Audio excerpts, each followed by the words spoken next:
ખેલશે ગુજરાત ખીલશે ગુજરાત અભિયાન અંતર્ગત રાજ્યકક્ષાની છઠ્ઠી આરોહણ અવરોહણ સ્પર્ધાનું રાજકોટ નજીક ઓસમ ડુંગર પર આયોજન કરવામાં આવ્યું હતું। આ ભવ્ય સ્પર્ધાનો પ્રારંભ ધારાસભ્ય ડોક્ટર મહેન્દ્ર પાડલિયાએ લીલી ઝંડી આપીને કરાવ્યો હતો અને આ સ્પર્ધામાં રાજ્યના વિવિધ જિલ્લાઓમાંથી કુલ 423 સ્પર્ધકોએ ભાગ લીધો હતો અને પોતાની શારીરિક ક્ષમતાનો પરચો આપ્યો હતો।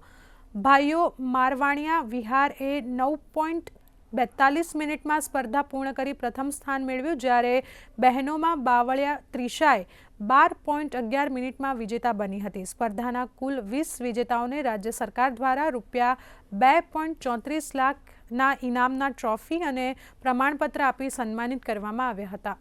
આ વખતની છઠ્ઠી સ્પર્ધા છે। એમાં 14 થી 18 વર્ષના બાળકો, 170 દીકરીઓ અને 256 દીકરાઓ એ ભાગ લીધેલો છે અને દરેક બાળકોએ ઉત્સાહપૂર્વક ભાગ લીધો। રાજ્ય સરકાર દ્વારા 2,34,000નું ઇનામ આપવામાં આવ્યા। અન્ય દાતાશ્રીઓએ પણ ઇનામની જાહેરાત કરી।